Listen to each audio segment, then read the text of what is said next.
नमस्कार दोस्तों, स्वागत है आपका हमारे चैनल माई गैलेक्सी टूर पर।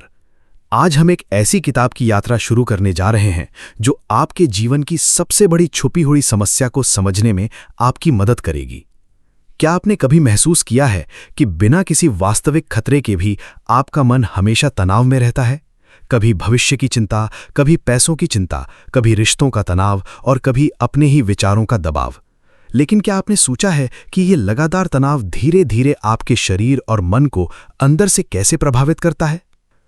आज हम बात करेंगे वाई ज़ीब्रास डोंट गेट अल्सर्स की, जिसमें रॉबर्ट एम सपोल्स्की ने बेहद सरल लेकिन गहरी भाषा में समझाया है कि इंसान का तनाव कैसे उसकी जिंदगी को धीरे धीरे बीमार बना देता है, जबकि जंगल में रहने वाले जानवर इतने तनाव के बावजूद स्वस्थ रहते हैं। कल्पना कीजिए, एक हिरण जंगल में शांति से घास खा रहा है। तभी अचानक एक शेर उसका पीछा करना शुरू करता है। उस पल हिरण के शरीर में स्ट्रेस रिस्पॉन्स सक्रिय हो जाता है। उसका दिल तेजी से धड़कता है, सांसें तेज हो जाती हैं, मांसपेशियां मजबूत हो जाती हैं और पूरा शरीर केवल एक काम के लिए तैयार हो जाता है, भागो और जान बचाओ। अगर हिरण बच जाता है तो कुछ मिनट बाद उसका शरीर फिर सामान्य हो जाता है। वो दोबारा घास खाने लगता है और तनाव खत्म हो जाता है। लेकिन इंसानों के साथ समस्या ये है कि हमारा शरीर तो वही पुराना है, लेकिन हमारा दिमाग भविष्य और अतीत के बारे में सोच सकता है। हम शेर के सामने खड़े नहीं होते, फिर भी हमारा शरीर उसी तरह प्रतिक्रिया देता है जैसे कोई खतरा सामने हो। नौकरी की चिंता, रिश्तों का डर, समाज का दबाव, असफलता का भय और लगातार तुलना हमारे शरीर को लगातार तनाव की स्थिति में बनाए रखते हैं। लेखक बताते हैं कि शरीर का स्ट्रेस सिस्टम केवल कुछ मिनटों के लिए सक्रिय होने के लिए बना था, लेकिन आधुनिक इंसान इसे महीनों और सालों तक सक्रिय रखता है, और यही धीरे धीरे बीमारी की जड़ बनता है। जब तनाव आता है तो शरीर कॉर्टिसोल और एड्रेनलिन जैसे हार्मोन रिलीज करता है। थोड़े समय के लिए ये उपयोगी होते हैं क्योंकि ये आपको खतरे से बचाने में मदद करते हैं, लेकिन जब यही हार्मोन लगातार शरीर में बने रहते हैं तो वे नुकसान पहुंचाने लगते हैं। धीरे धीरे आपका ब्लड प्रेशर बढ़ने लगता है, नींद खराब होने लगती है, डाइजेशन कमज़ोर होने लगता है, दिमाग थकने लगता है और इम्यून सिस्टम यानी शरीर की रोगों से लड़ने की शक्ति कमज़ोर पड़ने लगती है। लेखक कहते हैं कि आधुनिक इंसान की सबसे बड़ी समस्या ये है कि वो उन चीज़ों से डरता है जो अभी हुई ही नहीं है, और यही कल्पनात्मक डर शरीर को लगातार तनाव में रखता है। अब यहाँ एक बहुत महत्वपूर्ण समझ है, तनाव हमेशा बुरा नहीं होता। अगर तनाव थोड़े समय के लिए हो तो वो आपको बचा सकता है, आपको मेहनत करने के लिए प्रेरित कर सकता है। लेकिन जब तनाव लगातार बना रहता है तब वही स्ट्रेस आपके शरीर का दुश्मन बन जाता है। आज का सबसे पहला अभ्यास है अपने तनाव को पहचानना। पूरे दिन ध्यान दें कि किन बातों से आपका मन सबसे ज्यादा तनाव महसूस करता है। क्या वो भविष्य की चिंता है? क्या वो किसी व्यक्ति की वजह से है? क्या वो आर्थिक डर है? या क्या वो केवल आपके अपने विचार हैं? अब एक कागज लें और उन सभी चीजों को लिखें जो आपको सबसे ज्यादा तनाव देती हैं। फिर हर एक के सामने लिखें, क्या ये वास्तविक खतरा है या केवल मेरे दिमाग का डर? जब आप ये अभ्यास करेंगे तो आपको एहसास होगा कि आपकी ज्यादातर चिंताएं वास्तविक नहीं बल्कि मानसिक कहानियां हैं जिन्हें आपका दिमाग बार बार दोहराता रहता है। अब एक और महत्वपूर्ण अभ्यास कीजिए। जब भी आप तनाव महसूस करें, तुरंत अपनी सांसों पर ध्यान दें। गहरी सांस लें और खुद से कहें, इस पल मैं सुरक्षित हूं। ये छोटा सा अभ्यास आपके शरीर को संकेत देता है कि खतरा खत्म हो चुका है और धीरे धीरे आपका नर्वस सिस्टम शांत होने लगता है। अब रात को सोने से पहले अपने पूरे दिन को याद करें और देखें कि आपने कितनी बार बिना किसी वास्तविक खतरे के तनाव महसूस किया। फिर खुद से पूछें, क्या मैं अपने ही विचारों से डर रहा था? ये सवाल धीरे धीरे आपके भीतर जागरूकता पैदा करेगा, और यही जागरूकता तनाव से बाहर निकलने का पहला कदम है। लेखक हमें ये समझाना चाहते हैं कि समस्या केवल बाहर की दुनिया नहीं है, बल्कि हमारा मन है जो लगातार खतरे की कल्पना करता रहता है। और जब तक हम अपने मन को समझना नहीं सीखते, तब तक तनाव हमारी जिंदगी पर नियंत्रण बनाए रखता है। लेकिन अब हमारी ये यात्रा आगे बढ़ेगी और अगले चरण में हम जानेंगे कि तनाव हमारे शरीर के अलग अलग हिस्सों को कैसे प्रभावित करता है, कैसे ये धीरे धीरे हमारे दिल, दिमाग और प्रतिरक्षा प्रणाली को कमजोर करता है, और क्यों आधुनिक जीवन शैली इंसान को अंदर से थका चुकी है। और यही हमारी इस यात्रा का अगला महत्वपूर्ण कदम होगा। अब हम अपनी इस गहरी यात्रा को आगे बढ़ाते हैं और समझते हैं कि तनाव केवल मन की स्थिति नहीं है, बल्कि ये धीरे धीरे पूरे शरीर को बदल देता है।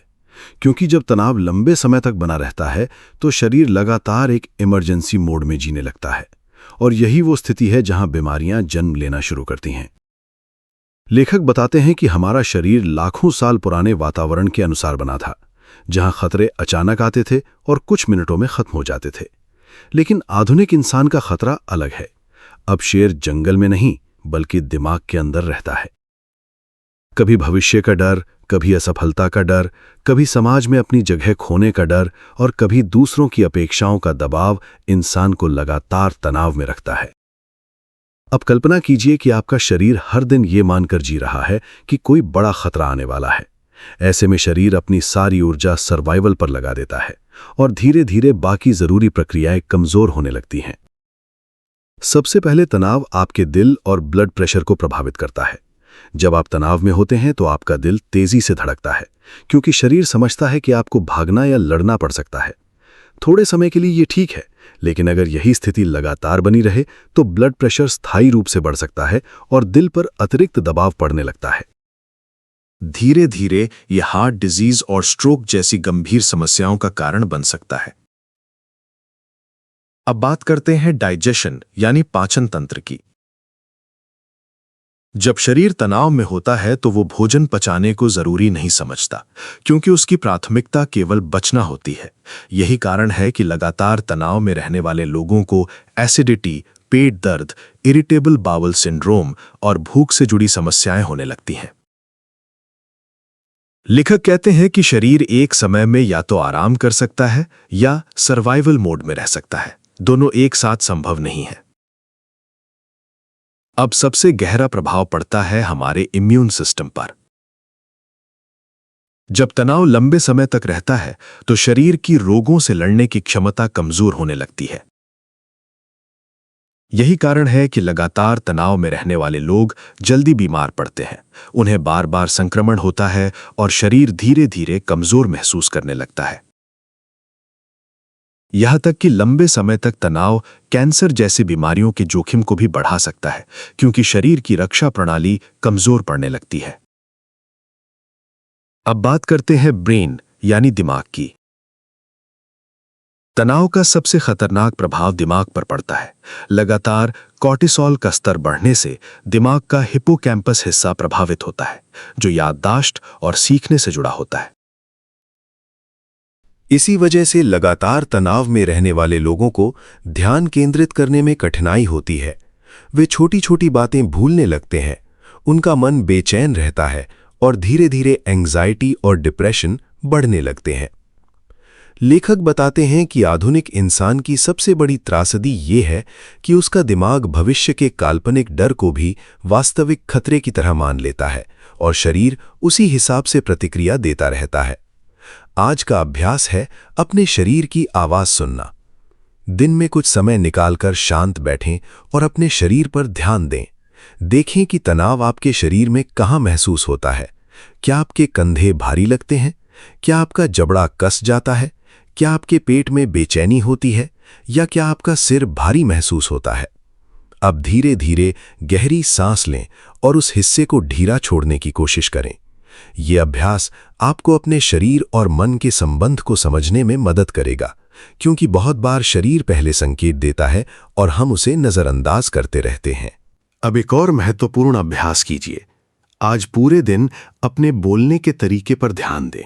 क्या आप बार बार कहते हैं, मैं बहुत तनाव में हूं, मेरे पास समय नहीं है, सब कुछ खराब हो रहा है?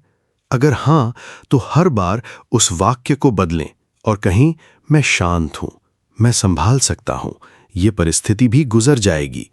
क्योंकि आपका शरीर आपके शब्दों को भी सुनता है और उसी के अनुसार प्रतिक्रिया करता है। अब रात को सोने से पहले अपने शरीर को धन्यवाद कहें कि वो हर दिन आपके लिए काम कर रहा है, चाहे आप उसे कितना भी तनाव क्यों न दे रहे हों। अपने दिल को धन्यवाद कहें, अपने दिमाग को धन्यवाद कहें, अपनी सांसों को धन्यवाद कहें। धीरे धीरे यह अभ्यास आपके भीतर शरीर के प्रति सम्मान पैदा करेगा और यही हीलिंग की शुरुआत है। अब लेखक हमें अगले चरण में एक और महत्वपूर्ण सच्चाई दिखाने वाले हैं कि सभी लोग तनाव को एक समान अनुभव नहीं करते। कुछ लोग कठिन परिस्थितियों में भी शांत रहते हैं, जबकि कुछ छोटी बातों से टूट जाते हैं। ऐसा क्यों होता है और कैसे हमारा बचपन, समाज, रिश्ते और सोचने का तरीका हमारे तनाव को आकार देता है, यही हम आगे समझेंगे और ये हमारी इस यात्रा को और भी गहराई में ले जाएगा। अब हम अपनी यात्रा के उस महत्वपूर्ण चरण में पहुंच रहे हैं जहां हम ये समझेंगे कि एक ही परिस्थिति दो अलग-अलग लोगों पर अलग प्रभाव क्यों डालती है। क्यों कुछ लोग कठिन हालात में भी शांत बने रहते हैं, जबकि कुछ लोग छोटी-छोटी बातों से टूट जाते हैं। लेखक बताते हैं कि तनाव केवल बाहरी परिस्थितियों से पैदा नहीं होता, बल्कि इस बात से पैदा होता है कि हमारा दिमाग उन परिस्थितियों को कैसे देखता है। यानी असली फर्क घटना में नहीं बल्कि उसकी व्याख्या में होता है। उदाहरण के लिए, दो लोग एक ही नौकरी खो देते हैं। पहला व्यक्ति सोचता है मेरी जिंदगी खत्म हो गई, अब मैं कुछ नहीं कर सकता, जबकि दूसरा व्यक्ति सोचता है शायद ये मेरे लिए एक नया अवसर है। दोनों की परिस्थिति समान है, लेकिन उनके शरीर की प्रतिक्रिया अलग होगी क्योंकि उनके विचार अलग हैं।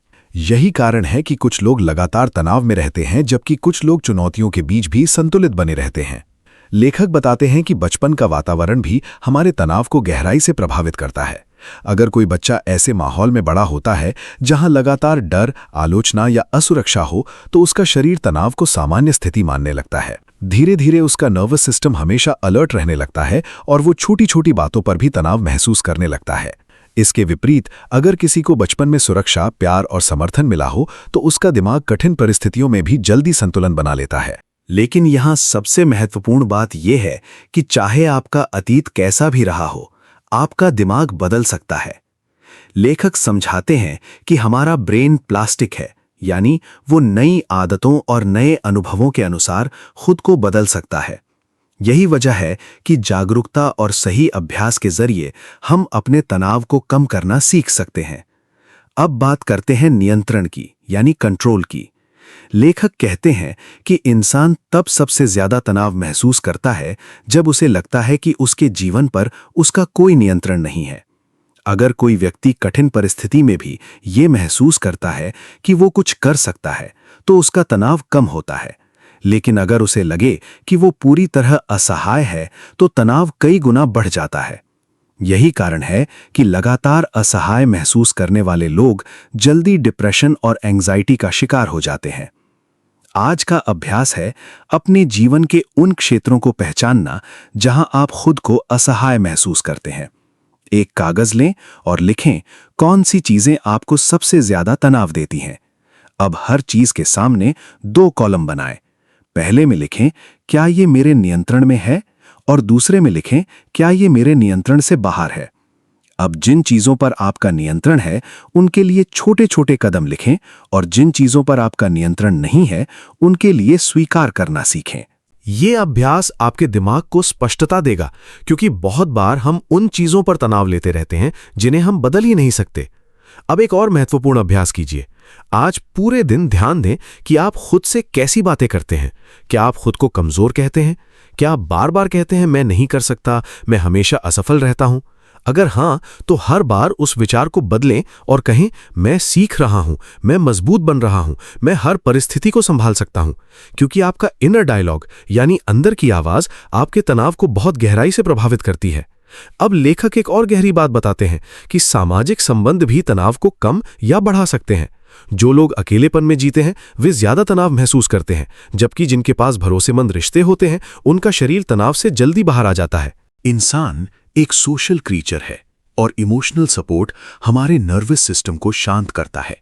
इसीलिए जब कोई हमें समझता है, सुनता है या हमारा साथ देता है, तो हमारा तनाव कम हो जाता है। अब रात को सोने से पहले अपने जीवन में उन लोगों को याद करें जिन्होंने किसी कठिन समय में आपका साथ दिया हो। उनके लिए मन ही मन धन्यवाद कहें और महसूस करें कि आप पूरी तरह अकेले नहीं हैं। ये छोटा सा अभ्यास आपके भीतर सुरक्षा और जुड़ाव की भावना पैदा करेगा। धीरे धीरे आप समझने लगेंगे कि तनाव केवल परिस्थितियों का परिणाम नहीं है, बल्कि ये हमारे सोचने के तरीके, हमारे अनुभवों और हमारे रिश्तों से भी जुड़ा हुआ है। लेकिन अब हमारी यात्रा और भी गहराई में जाएगी, क्योंकि अगले चरण में हम समझेंगे कि आधुनिक समाज और लगातार तुलना की संस्कृति कैसे इंसान को मानसिक रूप से थका रही है और क्यों आज का इंसान पहले से ज्यादा चिंतित और बेचैन हो चुका है। और यही हमारी इस यात्रा का अगला महत्वपूर्ण मोड़ होगा।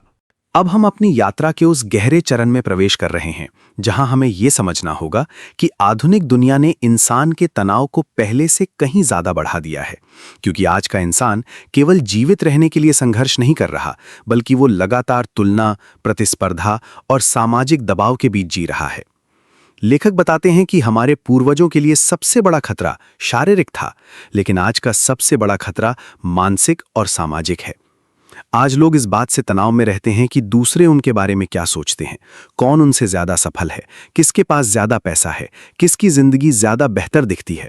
सोशल मीडिया ने इस तुलना को और भी खतरनाक बना दिया है, क्योंकि अब इंसान हर समय दूसरों की हाईलाइटेड लाइफ देखता रहता है और अपनी जिंदगी को कमतर महसूस करने लगता है। धीरे धीरे ये तुलना स्ट्रेस, एंग्जाइटी और लो सेल्फ एस्टीम में बदल जाती है। लेखक कहते हैं कि इंसान का दिमाग सामाजिक स्थिति यानी सोशल स्टेटस को बहुत गंभीरता से लेता है, क्योंकि हजारों साल पहले समाज में अपनी जगह खोना जीवन के लिए खतरा हो सकता था। लेकिन आज यही पुरानी बायोलॉजिकल सिस्टम आधुनिक दुनिया में लगातार सक्रिय रहती है। अगर किसी को सम्मान नहीं मिलता, अगर उसे लगता है कि वो दूसरों से पीछे है, या अगर उसे लगातार आलोचना मिलती है, तो उसका शरीर उसी तरह तनाव महसूस करता है जैसे कोई वास्तविक खतरा सामने हो। यही कारण है कि ऑफिस का दबाव, समाज की अपेक्षाएं और लगातार तुलना लोगों को मानसिक रूप से थका देती है। अब लेखक एक और महत्वपूर्ण बात बताते हैं कि अनिश्चितता यानी अनसर्टेनिटी इंसान के तनाव को बहुत बढ़ा देती है। अगर इंसान को पता हो कि कठिनाई कब खत्म होगी, तो वो उसे सहन कर सकता है। लेकिन जब भविष्य अनिश्चित लगता है, तब दिमाग लगातार अलर्ट मोड में रहता है। यही वजह है कि नौकरी की असुरक्षा, आर्थिक डर और रिश्तों में अस्थिरता इंसान को अंदर से कमजोर करने लगती है। आज का अभ्यास है कंपैरिजन डिटॉक्स यानी तुलना से मुक्ति। पूरे दिन ध्यान दें कि आप कितनी बार खुद की तुलना दूसरों से करते हैं। क्या आप किसी की सफलता देखकर खुद को कम महसूस करते हैं? क्या आप दूसरों की जिंदगी देखकर अपनी जिंदगी को असफल मानने लगते हैं? अब हर बार जब ऐसा हो, तो तुरंत खुद से कहें, मेरी यात्रा अलग है, मेरा समय अलग है और मेरा जीवन अपनी गति से आगे बढ़ रहा है। ये अभ्यास धीरे धीरे आपके मन को तुलना की जाल से बाहर निकालेगा। अब एक और अभ्यास कीजिए। आज कुछ समय पूरी तरह बिना मोबाइल और सोशल मीडिया के बिताइए। शांत बैठिए, प्रकृति को देखिए, अपने आसपास की वास्तविक दुनिया को महसूस कीजिए, क्योंकि लगातार इंफॉर्मेशन ओवरलोड भी दिमाग को तनाव में रखता है। हमारा दिमाग हर समय इतनी ज्यादा सूचनाओं को संभालने के लिए नहीं बना था। जब आप कुछ समय के लिए डिजिटल शोर से दूर जाते हैं, तो आपका नर्वस सिस्टम धीरे धीरे शांत होने लगता है। अब लेखक बताते हैं कि लगातार व्यस्त रहना भी आधुनिक तनाव का एक बड़ा कारण है। आज लोग आराम करने पर भी अपराध बोध महसूस करते हैं। उन्हें लगता है कि अगर वे रुक गए तो पीछे रह जाएंगे। लेकिन शरीर और दिमाग को रिकवरी की जरूरत होती है। अगर इंसान लगातार भागता रहेगा, तो एक समय बाद उसका शरीर और मन दोनों थक जाएंगे। इसीलिए आराम कोई कमजोरी नहीं, बल्कि आवश्यकता है। अब एक और महत्वपूर्ण अभ्यास कीजिए। आज अपने दिन में कुछ छोटे छोटे पॉज लीजिए। सिर्फ 1 मिनट के लिए रुकिए और अपनी सांसों पर ध्यान दीजिए। अपने शरीर को महसूस कीजिए और खुद से कहिए, मुझे हर समय भागने की जरूरत नहीं है। ये छोटा सा अभ्यास आपके दिमाग को वर्तमान में वापस लाएगा। अब रात को सोने से पहले खुद से एक सवाल पूछिए, क्या मैं अपनी जिंदगी जी रहा हूं या केवल दूसरों से आगे निकलने की कोशिश कर रहा हूं? ये सवाल धीरे धीरे आपको अपनी असली जरूरतों और इच्छाओं को समझने में मदद करेगा।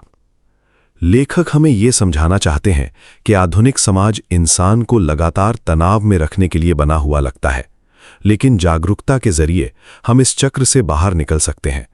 और यही जागरूकता हमें अगले चरण की ओर ले जाती है, जहां हम जानेंगे कि तनाव से बाहर आने के लिए शरीर और दिमाग को कैसे प्रशिक्षित किया जा सकता है, कैसे एक्सरसाइज, मेडिटेशन और सकारात्मक आदतें हमारे नर्वस सिस्टम को बदल सकती हैं। और यही हमारी इस यात्रा का अगला शक्तिशाली कदम होगा। अब हम अपनी यात्रा के उस चरण में पहुंच चुके हैं जहां हम केवल तनाव को समझने की बात नहीं करेंगे, बल्कि ये जानेंगे कि उससे बाहर कैसे निकला जाए। क्योंकि जागरूकता पहला कदम है, लेकिन परिवर्तन तब शुरू होता है जब हम अपने शरीर और दिमाग को नई दिशा देना शुरू करते हैं। लेखक बताते हैं कि इंसान का नर्वस सिस्टम लगातार बदल सकता है। हमारा दिमाग हर अनुभव के अनुसार खुद को ढालता है, और इसी कारण अगर हम सही आदतें विकसित करें तो हम अपने तनाव के स्तर को धीरे धीरे कम कर सकते हैं। सबसे पहला और सबसे शक्तिशाली तरीका है शरीर को सक्रिय रखना। जब आप एक्सरसाइज करते हैं तो आपका शरीर तनाव के दौरान जमा हुई ऊर्जा को बाहर निकालता है, क्योंकि स्ट्रेस रिस्पॉन्स शरीर को एक्शन के लिए तैयार करता है। लेकिन आधुनिक इंसान उस ऊर्जा का उपयोग नहीं करता। वह घंटों बैठकर केवल सोचता रहता है, और यही दबा हुआ तनाव शरीर में जमा होने लगता है। लेखक कहते हैं कि नियमित फिजिकल एक्टिविटी केवल शरीर को ही नहीं बल्कि दिमाग को भी स्वस्थ बनाती है। जब आप चलते हैं, दौड़ते हैं, योग करते हैं या कोई भी शारीरिक गतिविधि करते हैं तो दिमाग एंडोर्फिन्स रिलीज करता है, जिन्हें नेचुरल मूड बूस्टर्स कहा जाता है। ये केमिकल्स एंजाइटी और डिप्रेशन को कम करने में मदद करते हैं और आपको अंदर से हल्का महसूस कराते हैं। आज का पहला अभ्यास है मूवमेंट थेरेपी। दिन में कम से कम 30 मिनट अपने शरीर को सक्रिय रखें।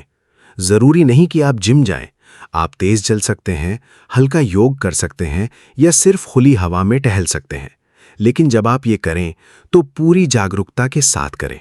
अपनी सांसों को महसूस करें, अपने कदमों को महसूस करें और ध्यान दें कि आपका शरीर धीरे धीरे तनाव छोड़ रहा है। अब दूसरा महत्वपूर्ण तरीका है मेडिटेशन और ब्रीदिंग।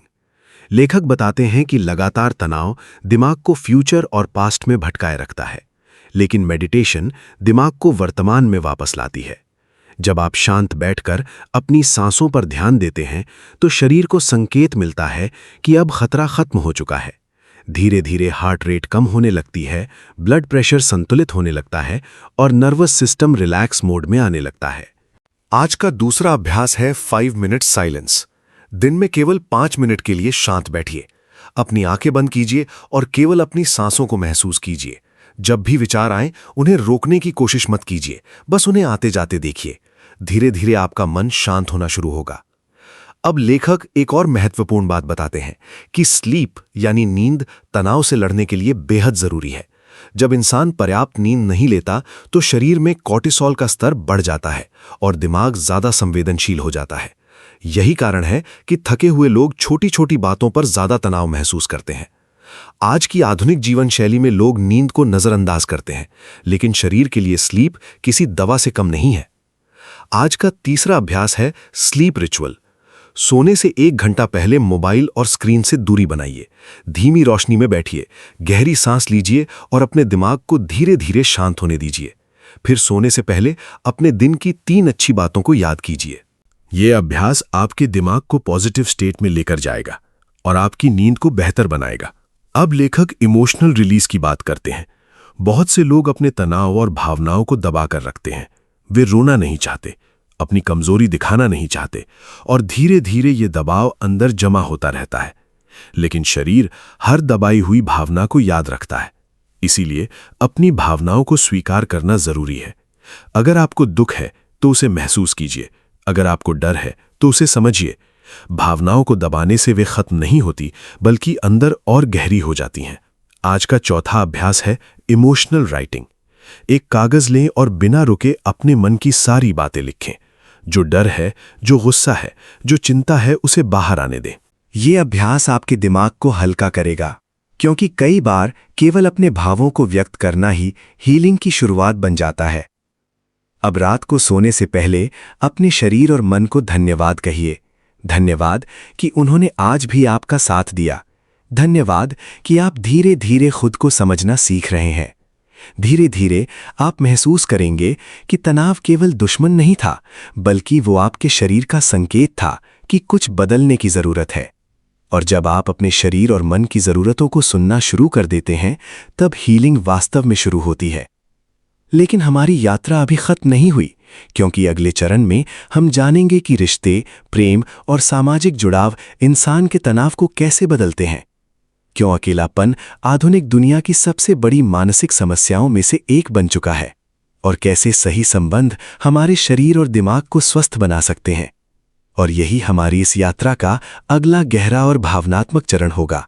अब हम अपनी यात्रा के उस भावनात्मक और गहरे चरण में पहुंच चुके हैं जहां हम समझेंगे कि इंसान अकेले तनाव से नहीं लड़ सकता, क्योंकि इंसान केवल एक बायोलॉजिकल क्रीचर नहीं, बल्कि एक इमोशनल और सोशल बीइंग भी है। लेखक बताते हैं कि हमारे रिश्ते हमारे शरीर और दिमाग पर उतना ही प्रभाव डालते हैं जितना भोजन या नींद। अगर किसी इंसान के जीवन में प्यार, समर्थन और भरोसेमंद लोग हों तो उसका शरीर तनाव से जल्दी बाहर आ जाता है। लेकिन अगर कोई व्यक्ति अकेलापन महसूस करता है तो उसका नर्वस सिस्टम लगातार खतरे की स्थिति में बना रह सकता है। यही कारण है कि आधुनिक दुनिया में जहां लोग पहले से ज्यादा कनेक्टेड दिखाई देते हैं, वहीं अंदर से पहले से ज्यादा अकेले महसूस करते हैं। सोशल मीडिया पर हजारों लोग जुड़े होने के बावजूद दिल की बात सुनने वाला कोई नहीं होता। और ये इमोशनल आइसोलेशन धीरे धीरे मानसिक और शारीरिक स्वास्थ्य दोनों को प्रभावित करने लगता है। लेखक कहते हैं कि इंसान का दिमाग सामाजिक स्वीकृति यानी एक्सेप्टेंस को बहुत गंभीरता से लेता है। जब कोई हमें अस्वीकार करता है, जब हमें नज़रअंदाज किया जाता है, या जब रिश्तों में दूरी आ जाती है, तो दिमाग उसी हिस्से को सक्रिय करता है जो शारीरिक दर्द के समय सक्रिय होता है। यानी इमोशनल पेन और फिजिकल पेन के बीच गहरा संबंध है। इसीलिए टूटे हुए रिश्ते, लगातार आलोचना या अकेलापन इंसान के तनाव को कई गुना बढ़ा देते हैं। अब लेखक एक और महत्वपूर्ण बात बताते हैं कि केवल रिश्तों की संख्या मायने नहीं रखती, बल्कि उनकी गुणवत्ता मायने रखती है। कुछ सच्चे और भरोसेमंद रिश्ते आपके नर्वस सिस्टम को सुरक्षित महसूस करा सकते हैं, जबकि टॉक्सिक रिलेशनशिप्स शरीर को लगातार तनाव में रख सकते हैं। अगर कोई रिश्ता आपको लगातार डर, चिंता या असुरक्षा देता है, तो आपका शरीर कभी पूरी तरह रिलैक्स नहीं हो पाता। आज का पहला अभ्यास है रिलेशनशिप अवेयरनेस। अपने जीवन के लोगों के बारे में सोचिए। कौन से लोग आपको शांति देते हैं और कौन से लोग आपको लगातार तनाव में रखते हैं। अब यह समझने की कोशिश कीजिए कि आपका शरीर किन लोगों के साथ सुरक्षित महसूस करता है, क्योंकि शरीर अक्सर सच पहले जानता है और दिमाग बाद में समझता है। अब दूसरा अभ्यास है डीप लिसनिंग। आज जब भी किसी से बात करें तो केवल जवाब देने के लिए मत सुनिए, बल्कि सच में समझने के लिए सुनिए। जब इंसान खुद को सुना हुआ महसूस करता है तो उसका तनाव कम होने लगता है, और जब आप किसी को पूरी उपस्थिति के साथ सुनते हैं तो आपके रिश्तों में गहराई आने लगती है। लेखक बताते हैं कि कंपैशन यानी करुणा भी तनाव को कम करने की एक शक्तिशाली शक्ति है। जब इंसान केवल अपने दर्द में फंसा रहता है तो उसका तनाव बढ़ता जाता है, लेकिन जब वो दूसरों की मदद करता है तो उसके भीतर जुड़ाव और अर्थ की भावना पैदा होती है। इसीलिए सेवा और दयालुता केवल दूसरों के लिए नहीं, बल्कि आपके अपने दिमाग और शरीर के लिए भी हीलिंग का काम करती हैं।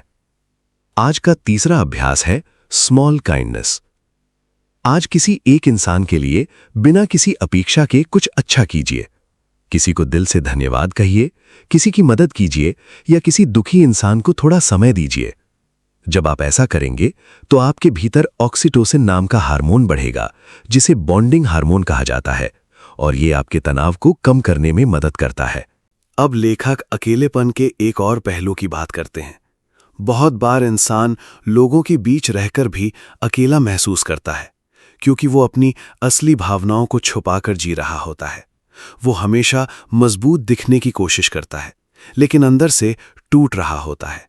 लेखक कहते हैं कि वल्नरेबिलिटी यानी अपनी सच्ची भावनाओं को स्वीकार करना कमजोरी नहीं, बल्कि इंसानी जुड़ाव की शुरुआत है। जब आप ईमानदारी से अपनी भावनाएं व्यक्त करते हैं तो रिश्तों में वास्तविक निकटता पैदा होती है। आज का चौथा अभ्यास है ऑनेस्ट एक्सप्रेशन। आज कम से कम एक इंसान से अपने मन की कोई सच्ची भावना साझा कीजिए। जरूरी नहीं कि वो बहुत बड़ी बात हो, लेकिन अपने भीतर की किसी वास्तविक भावना को दबाने के बजाय व्यक्त कीजिए। धीरे धीरे आप महसूस करेंगे कि आपके भीतर का बोझ हल्का होने लगा है। अब रात को सोने से पहले उन लोगों को याद कीजिए जिन्होंने आपके जीवन में कभी प्यार, समर्थन या प्रेरणा दी हो। उनके लिए मन ही मन धन्यवाद कहिए। ये अभ्यास आपके भीतर सुरक्षा और जुड़ाव की भावना को मजबूत करेगा। लेखक हमें ये समझाना चाहते हैं कि इंसान अकेले मजबूत बनने के लिए नहीं बना, बल्कि जुड़ाव और सहयोग के लिए बना है। और जब रिश्तों में सच्चाई, करुणा और समर्थन होता है तो शरीर और दिमाग दोनों हीलिंग महसूस करने लगते हैं। लेकिन हमारी यात्रा अब अंतिम और सबसे महत्वपूर्ण चरण की ओर बढ़ रही है, जहां हम समझेंगे कि तनाव से पूरी तरह मुक्त जीवन संभव नहीं है, लेकिन उसके साथ संतुलन में जीना संभव है, और कैसे जागरूकता, स्वीकार्यता और अर्थपूर्ण जीवन इंसान को भीतर से मजबूत बनाते हैं। और यही हमारी इस यात्रा का अंतिम और सबसे गहरा रहस्य होगा। अब हम अपनी इस गहरी और परिवर्तनकारी यात्रा के अंतिम चरण में पहुंच चुके हैं, और अब तक हमने ये समझ लिया है कि तनाव केवल एक मानसिक अनुभव नहीं, बल्कि पूरे शरीर और जीवन को प्रभावित करने वाली शक्ति है। लेकिन अब सबसे महत्वपूर्ण प्रश्न ये है, क्या इंसान पूरी तरह तनाव मुक्त हो सकता है? लेखक कहते हैं नहीं, क्योंकि तनाव जीवन का स्वाभाविक हिस्सा है। जब तक जीवन है तब तक चुनौतियां रहेंगी, अनिश्चितता रहेगी, बदलाव रहेंगे और कभी ना कभी दर्द भी आएगा। लेकिन असली बुद्धिमानी तनाव को खत्म करने में नहीं, बल्कि उसके साथ संतुलन में जीना सीखने में है। जंगल का हिरन भी खतरे से बचता है, लेकिन खतरा खत्म होने के बाद वो फिर से शांति में लौट आता है। समस्या इंसान के साथ ये है कि उसका शरीर खतरे के बाद भी आराम में लौटना भूल गया है। यही कारण है कि आधुनिक इंसान लगातार थकान, बेचैनी और मानसिक दबाव में जीता है। लेखक बताते हैं कि हीलिंग की शुरुआत जागरूकता से होती है। जिस क्षण आप अपने तनाव को देखना शुरू करते हैं, उसी क्षण आप उसके गुलाम रहना बंद कर देते हैं। बहुत से लोग पूरे जीवन तनाव में जीते रहते हैं, लेकिन कभी रुक कर ये नहीं पूछते कि मैं ऐसा क्यों महसूस कर रहा हूं। वे केवल भागते रहते हैं, काम में व्यस्त रहते हैं और अपने भीतर की आवाज को दबाते रहते हैं। लेकिन शरीर हमेशा सच बोलता है। अगर आप लगातार थके हुए हैं, अगर आपकी नींद खराब है, अगर आपका मन हमेशा बेचैन रहता है, तो ये केवल कमजोरी नहीं, बल्कि आपके शरीर का संदेश है कि कुछ बदलने की जरूरत है। आज का पहला अंतिम अभ्यास है पॉज एंड ऑब्जर्व। दिन में कई बार केवल 1 मिनट के लिए रुकिए, अपनी सांसों को महसूस कीजिए, अपने शरीर को महसूस कीजिए और खुद से पूछिए, इस समय मैं वास्तव में कैसा महसूस कर रहा हूं। ये छोटा सा अभ्यास आपको वर्तमान में वापस लाएगा और धीरे धीरे आपके भीतर जागरूकता बढ़ाएगा। अब लेखक एक और गहरी बात बताते हैं कि मीनिंग यानी जीवन का उद्देश्य तनाव को बदल सकता है। अगर इंसान केवल सर्वाइवल के लिए जी रहा हो तो हर कठिनाई भारी लगती है, लेकिन जब जीवन में कोई गहरा अर्थ होता है तो इंसान मुश्किल परिस्थितियों को भी सहन कर सकता है। इसीलिए जिन लोगों के जीवन में पर्पस होता है वे मानसिक रूप से अधिक मजबूत होते हैं। आज का दूसरा अभ्यास है मीनिंग रिफ्लेक्शन। एक शांत जगह पर बैठिए और खुद से पूछिए, मैं किस तरह का जीवन जीना चाहता हूं? मेरे लिए वास्तव में क्या महत्वपूर्ण है? क्या मैं केवल दूसरों की अपेक्षाओं के अनुसार जी रहा हूं या अपने दिल की आवाज के अनुसार? इन सवालों के जवाब तुरंत नहीं मिलेंगे, लेकिन धीरे धीरे ये आपके भीतर स्पष्टता पैदा करेंगे। लेखक कहते हैं कि एक्सेप्टेंस यानी स्वीकार करना भी मानसिक शांति का बड़ा रहस्य है। बहुत बार इंसान उन चीजों से लड़ता रहता है जिन्हें वो बदल नहीं सकता, और यही संघर्ष उसके तनाव को बढ़ा देता है। स्वीकार करना हार मानना नहीं है, बल्कि ये समझना है कि हर चीज आपके नियंत्रण में नहीं है। जब आप ये समझ लेते हैं तो आपके भीतर शांति आने लगती है। आज का तीसरा अभ्यास है लेटिंग गो। एक कागज पर उन चीजों को लिखिए जिन्हें आप नियंत्रित नहीं कर सकते। फिर गहरी सांस लेकर खुद से कहिए, मैं हर चीज को नियंत्रित नहीं कर सकता और ये ठीक है। ये अभ्यास धीरे धीरे आपके भीतर का मानसिक बोझ हल्का करेगा। अब लेखक हमें अंतिम और सबसे सुंदर बात बताते हैं कि खुशी केवल समस्याओं के खत्म होने से नहीं आती, बल्कि उस तरीके से आती है जिससे हम जीवन को जीते हैं। अगर इंसान हर दिन केवल भविष्य की चिंता में जिएगा तो वो वर्तमान की सुंदरता खो देगा, लेकिन अगर वो छोटे छोटे पलों को महसूस करना सीख जाए तो जीवन फिर से जीवंत लगने लगता है। आज का अंतिम अभ्यास है डेली ग्रैटिट्यूड एंड प्रेजेंस। हर रात सोने से पहले अपने दिन की 3 अच्छी बातों को याद कीजिए, चाहे वे कितनी भी छोटी क्यों ना हो। एक अच्छी बातचीत, एक शांत पल, एक मुस्कुराहट, एक स्वादिष्ट भोजन, या केवल ये कि आपने एक और दिन जिया। फिर उन पलों के लिए धन्यवाद कहिए। धीरे धीरे आपका दिमाग खतरे की बजाय सुंदरता को नोटिस करना शुरू करेगा, और यही मानसिक परिवर्तन तनाव से हीलिंग की शुरुआत बनता है। अब जब हम इस पूरी यात्रा को पीछे मुड़कर देखते हैं तो समझ आता है कि ज़ेब्रास को अल्सर्स इसलिए नहीं होते क्योंकि वे वर्तमान में जीते हैं। वे खतरे के समय भागते हैं, लेकिन खतरा खत्म होने के बाद फिर से जीवन में लौट आते हैं। इंसान भी यही सीख सकता है, वर्तमान में लौटना, अपने शरीर को सुनना, अपने रिश्तों को महत्व देना, आराम करना और जीवन को केवल सर्वाइवल नहीं बल्कि अनुभव की तरह जीना। यही इस पुस्तक का सबसे बड़ा संदेश है। तनाव दुश्मन नहीं है, लेकिन लगातार तनाव में जीना शरीर और मन दोनों को तोड़ देता है। और हीलिंग किसी जादुई दवा से नहीं बल्कि जागरूकता, संतुलन, प्यार और अर्थपूर्ण जीवन से शुरू होती है। अगर आपको ये गहरी और जीवन बदलने वाली यात्रा पसंद आई हो तो हमारे चैनल माई गैलेक्सी टूर को लाइक, सब्सक्राइब और शेयर जरूर करें, ताकि हम आपके लिए ऐसी ही ज्ञानवर्धक और प्रेरणादायक पुस्तकों की यात्राएं लेकर आते रहें। धन्यवाद।